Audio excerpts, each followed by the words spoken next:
Listening trader channel में आप सभी का स्वागत है। मेरा नाम अमित मोगे है। ये वीडियो बनाने का एक खास कारण ये है कि मैंने हाल ही में एक एक्सेल शीट बनाई है, जिस एक्सेल शीट की मदद से मुझे आज शाम को मालूम पड़ता है कि मुझे कल कौन से स्टॉक में ट्रेड करना चाहिए और वो स्टॉक में बाय अपॉर्चुनिटी देखनी चाहिए या सेल अपॉर्चुनिटी देखनी चाहिए। ये जो पूरा अनुमान उस एक्सेल शीट में आता है, वो अनुमान एक डेटा एनालिसिस की वजह से आता है, एक पर्टिकुलर डेटा एनालिसिस जिसकी वजह से मुझे मालूम पड़ता है कि ये स्टॉक में मुझे कल बाइंग अपॉर्चुनिटी ढूंढनी है, सेलिंग अपॉर्चुनिटी ढूंढनी है। मैं कोई भी चार्ट या चार्टिंग स्क्रीनर्स का इसमें प्रयोग नहीं करता हूँ। मैं सिर्फ मात्र डेटा एनालिसिस की मदद से मुझे मालूम पड़ता है कि ये स्टॉक में मुझे बाय करना चाहिए या ये स्टॉक में मुझे कल सेल करना चाहिए। और वो कौन से बेसिस पे मैं डेटा एनालिसिस करता हूँ वो भी मैं आपको इस वीडियो में ज़रूर बताऊंगा। जो लोग मेरे साथ ऑलरेडी जुड़े हैं मेरे टेलीग्राम चैनल पे, उनको ये शीट मैं रोज भेजता हूँ। इस शीट का मैं एक भी रुपया किसी से नहीं लेता हूँ, ये पूरा फ्री ऑफ कॉस्ट है। मेरा ये चैनल शुरू करने का एकमात्र कारण यह है कि मेरे पास जितना भी ज्ञान है मैं वो लोगों के साथ बांटूं। मेरा एक विजन है कि मैंने देखा है कि बहुत सारे लोगों में स्टॉक मार्केट सीखने की इच्छा है, लेकिन बहुत सारे लोगों के पास पैसों का प्रॉब्लम है, इसके लिए वो स्टॉक मार्केट सीख नहीं पाते हैं। लेकिन अगर आप मेरे इस चैनल को सब्सक्राइब करोगे तो इस चैनल के माध्यम से आप स्टॉक मार्केट बिल्कुल आसानी से सीख सकते हो, और वो भी पूरा मुफ्त, फ्री ऑफ कॉस्ट। मैं उसके लिए आपसे कोई भी चार्जेस नहीं लूंगा।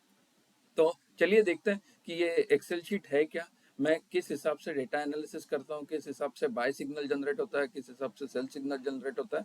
और अगर आपको ये एक्सेल शीट आपके ईमेल पे हर रोज चाहिए तो उसका प्रोसेस क्या है, चलिए देखते हैं। तो ये वो एक्सेल शीट है जिस एक्सेल शीट में मैं पूरा डेटा एनालिसिस करता हूँ। इस एक्सेल शीट में मैं सिर्फ फ्यूचर एंड ऑप्शंस के स्टॉक्स ही सिलेक्ट करता हूँ और उसी में बाय और सेल सिग्नल जनरेट होते हैं ये डेटा एनालिसिस की मदद से। अभी आप पूछोगे सिर्फ फ्यूचर एंड ऑप्शन स्टॉक्स ही क्यों आप लेते हो, तो उसका रीजन ऐसा है कि फ्यूचर एंड ऑप्शन स्टॉक्स जो होते हैं उसमें वोलेटिलिटी ज़्यादा होती है, उसमें वॉल्यूम ज़्यादा होता है, उसमें अगर आप ट्रेड लेते हो तो अच्छे पॉइंट्स मिलने की प्रोबेबिलिटी ज़्यादा होती है। तो इसके लिए फ्यूचर एंड ऑप्शन स्टॉक्स मैंने सिलेक्ट किए। कि future and option stocks select करने का एक और कारण यह है कि उसमें फ्यूचर्स का ओपन इंटरेस्ट भी मालूम पड़ता है कि फ्यूचर्स का चेंज ओपन इंटरेस्ट कितना है, और उसी स्टॉक्स में ऑप्शंस में कॉल में कितना ओपन इंटरेस्ट है, कितना चेंज इन ओपन इंटरेस्ट है, पुट में कितना ओपन इंटरेस्ट है और पुट में कितना चेंज इन ओपन इंटरेस्ट है। तो इस पूरे डेटा के माध्यम से कुछ फॉर्मूलेज मैंने इस शीट में लगाए हैं। उस माध्यम की वजह से मुझे मालूम पड़ता है कि कितने स्टॉक्स बाइंग के लिए आए हैं और कितने स्टॉक सेलिंग के लिए आए हैं। तो हम देखते हैं कि ये जो शीट, ये 5 अप्रैल का शीट है, मतलब आज का।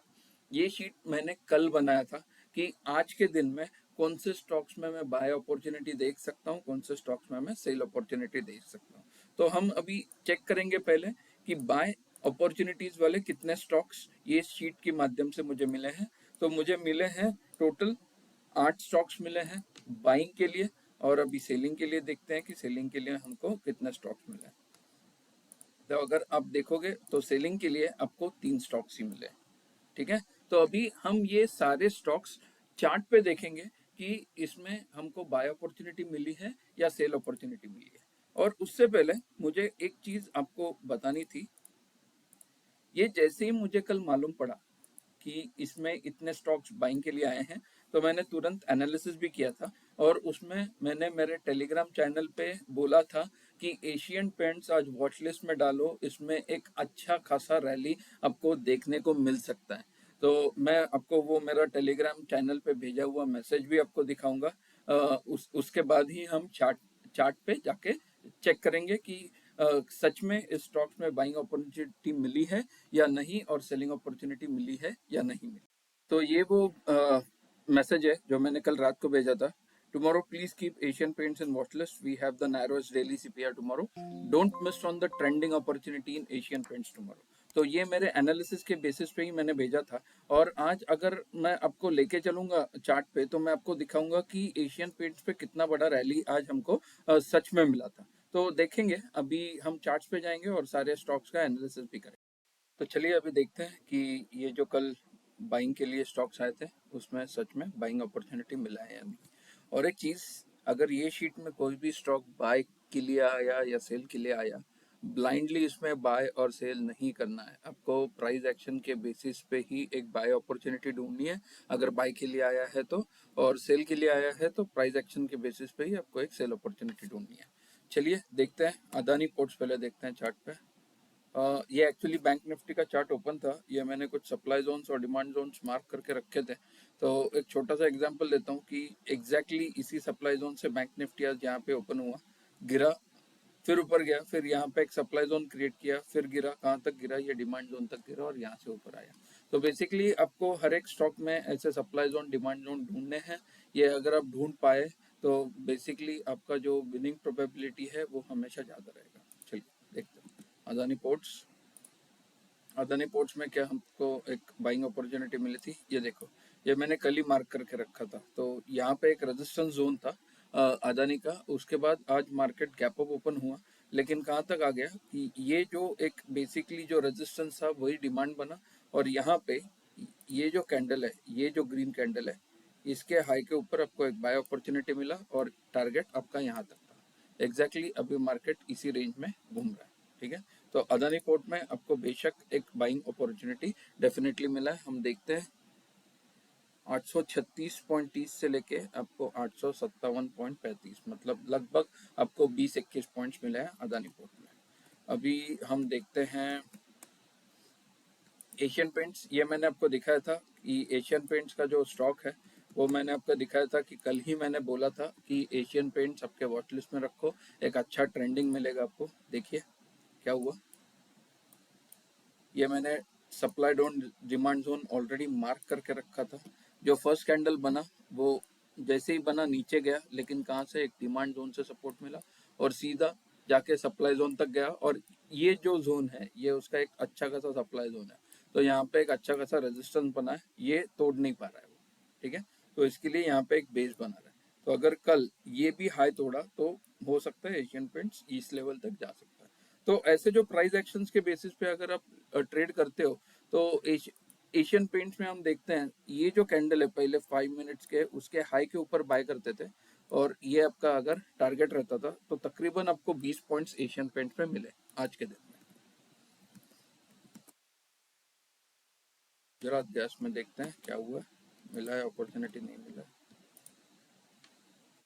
गुजरात गैस भी मैंने मार्क करके रखे थे सारे रेजिस्टेंस और सप्लाई डिमांड जोन्स, और sorry resistance and support zones मैंने मार्क करके रखे थे। आपका जो एंट्री था वो ये कैंडल के हाई के ऊपर था, और जो फर्स्ट टारगेट था वो तकरीबन यहाँ तक था, लेकिन यहाँ तक गया नहीं, यहीं तक गया। तो इसी कैंडल पे मैं एग्जिट करने की सोचता था क्योंकि यहाँ से एक सेलिंग प्रेशर दिख रहा है। तो देखते हैं कितना पॉइंट्स अपने को मिला है।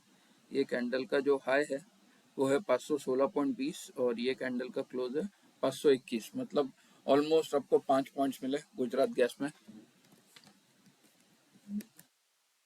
IRCTC देखते हैं, IRCTC में कोई ट्रेड मिला है, बाइंग अपॉर्चुनिटी मिली है या नहीं मिली। ये देखो मैंने ऑलरेडी यहाँ पे मार्क करके रखा था, ये जो जोन है ये मैंने मार्क करके रखा था, यहाँ से एक अच्छा खासा बाइंग अपॉर्चुनिटी आया। तो मेरा जो एंट्री था वो ये कैंडल के हाई के ऊपर था, और जो मेरा फर्स्ट टारगेट था वो यहाँ तक था, लेकिन इसमें SL हिट हो, अगर आपने यहाँ पे बाई किया होता तो यहाँ पे आपका SL हिट हुआ होता IRCTC में। मतलब स्टॉक मार्केट में आपको 100% प्रॉफिट कहीं नहीं मिलेगा। कोटक बैंक देखते हैं,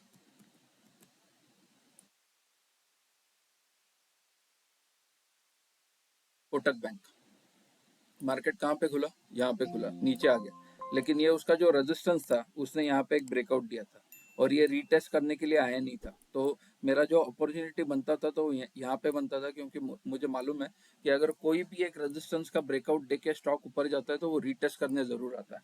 वैसे ही किया, और ये जो एक पिन बार बना, उल्टा pin bar, reverse inverted hammer, और ये जो बना एक हैमर बना फ्रॉम द सपोर्ट जोन, तो इसके ऊपर अगर बाय करता था तो मेरा टारगेट यहाँ पे अगर मैं रखता था तो देखते हैं कितने पॉइंट्स अपने को मिले। तो इसका जो हाई था वो 1814.65 और 1830.65, मतलब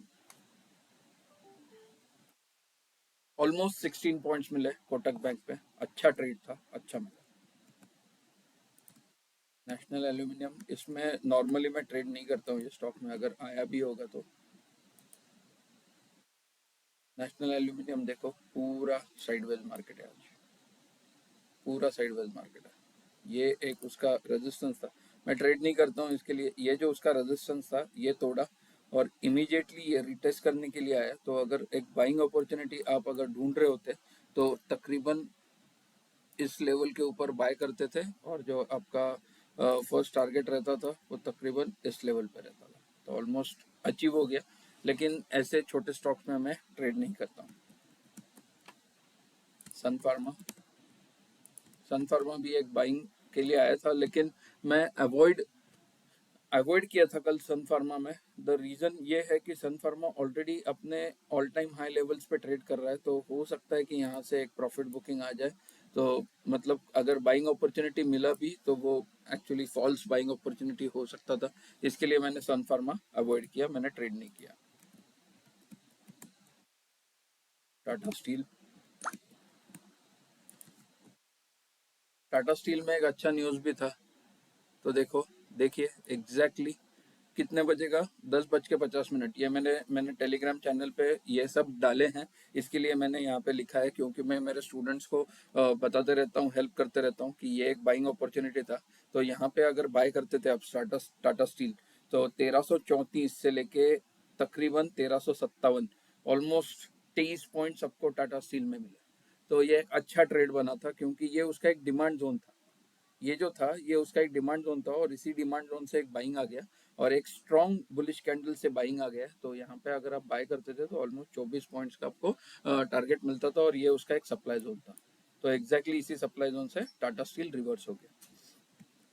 तो ऐसी ताकत है इस शीट में। अगर आप ये स्टॉक्स आपको एकदम अच्छे से देंगे, क्योंकि ये डेटा एनालिसिस के बेसिस पे ही निकलते हैं स्टॉक्स, और लेकिन इसमें ट्रेड करने के लिए आपको थोड़ा सा प्राइस एक्शन का नॉलेज होना बहुत जरूरी है, ब्लाइंडली ट्रेड ना करें। एसीसी ये एक सेल के लिए आया था, लेकिन आज एसीसी अगर आप देखोगे तो मॉर्निंग में जैसे ही खुला तो एक open is equal to high के हिसाब से खुला, मार्केट नीचे आया, कहाँ तक नीचे आया, यहाँ तक नीचे आया। ये जो यहाँ से एक बाइंग आया था, यहाँ से नीचे आया, वहीं से एग्जैक्टली ऊपर गया, लेकिन ये मैंने एक रेजिस्टेंस जोन मार्क करके रखा था, ये वाला। ये रेजिस्टेंस जोन तोड़ना थोड़ा सा मुश्किल था।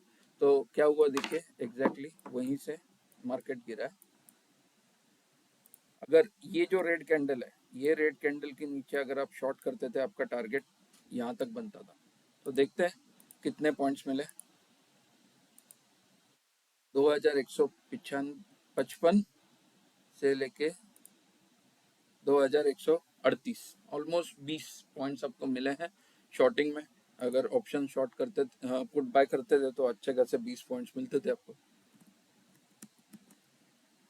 गेल, गेल तो आज मस्त गिरा है। This was one of the best picks for me आज के लिए। देखिए गेल का अगर आप देखोगे तो यहाँ से गिरा, ये एक गैप फिल करने के लिए आया था, गैप फिल करके ऊपर गया, ये एक रेजिस्टेंस ही था उसका। एक मिनट, ये उसका एक रेजिस्टेंस था। देखिए ये एक रेजिस्टेंस था, ये एक रेजिस्टेंस था, और ये एक रेजिस्टेंस था। अभी हुआ क्या है, पहली बार रेजिस्ट किया, वापस ऊपर गया, दूसरी बार रिजेक्ट किया, वापस ऊपर गया, तीसरी बार रिजेक्ट किया। तो मतलब अगर इसके नीचे भी आप बाय करते थे और जो आपका टारगेट यहाँ पे सेट करते थे तो आराम से अचीव। ये उसका रेजिस्टेंस था। तो ये कैंडल के नीचे या ये कैंडल के नीचे यहाँ पे आपका सेलिंग आता था, तकरीबन आपका एसएल यहाँ पे रहता था, और जो आपका टारगेट था वो यहाँ पे था। देखते हैं कितना टारगेट्स और कितना एसएल था और कितना टारगेट था। इसके नीचे ये एक बड़ा बेरिश कैंडल था, तकरीबन स्टॉप लॉस यहाँ पे रखते थे। कितने पॉइंट्स का स्टॉप लॉस है, 0.55, और अगर हम यहाँ तक आते थे तो 1.25, ऑलमोस्ट 1:2.7 का आपको रेशो मिला है, और फिर भी गिरता रहा। नेक्स्ट टारगेट था यहाँ पे, यहाँ तक आ गया वो, इसमें आपको 1.80 पॉइंट्स दिए, फिर यहाँ से यहाँ तक था, यहाँ पे भी नीचे गिरा, फिर जो नेक्स्ट टारगेट था वो यहाँ तक था। देखो आ गया, वहां तक आ गया। मतलब गेल में आज आपको इतना बढ़िया प्रॉफिट दिया उसने, 2.80। गेल में आपको 2.80 पॉइंट्स मिले, 2.80 पॉइंट्स, ठीक है। तो ये थी, ऐसी शीट है ये। और एक है एसआर ट्रांसफर, वो भी देखते हैं। ये कल आया था आज के लिए शॉर्टिंग के लिए, श्रीराम ट्रांसपोर्ट। अभी श्रीराम ट्रांसपोर्ट देखो एग्जैक्टली सप्लाई जोन तक, जैसे ही मॉर्निंग में ओपन हुआ सप्लाई जोन तक गया, और मॉर्निंग में जैसे ही ये सप्लाई जोन तक गया, यहाँ पे एक एम्बुश एंट्री लेते थे आप, तो आपका टारगेट यहाँ आराम से अचीव होता था। अभी क्या हो रहा है, ये उसका एक सपोर्ट जोन बन रहा है, अगर ये भी तोड़ा उसने तो और नीचे जाएगा। तो ऐसे बेसिकली थोड़ा सा प्राइस एक्शन के हिसाब से आप अगर ट्रेड करोगे तो डेफिनेटली आपको एक अच्छा खासा प्रॉफिट और आपका विनिंग प्रोबेबिलिटी हाई होने की बहुत ज़्यादा पॉसिबिलिटी है, ठीक है। तो अगर आपको अगर आपको ये शीट चाहिए तो आप मेरे टेलीग्राम आईडी में, टेलीग्राम चैनल में ज़रूर जुड़िएगा। मैं टेलीग्राम चैनल का लिंक डिस्क्रिप्शन में डाल दूंगा। और बेसिकली आपको अगर मतलब स्टॉक मार्केट में कोई भी डाउट है, क्वेरीज है, तो आप वो टेलीग्राम चैनल में मुझे अपना डाउट और क्वेरीज पूछ सकते हैं। मैं हर एक का डाउट और क्वेरीज रिजॉल्व करने का 100% ट्राई करूंगा। जिन्होंने अभी तक सब्सक्राइब नहीं किया है, इस चैनल को सब्सक्राइब जरूर कीजिएगा। तो मिलते हैं अगले वीडियो में। आप सबके प्यार और सहयोग का बहुत बहुत धन्यवाद।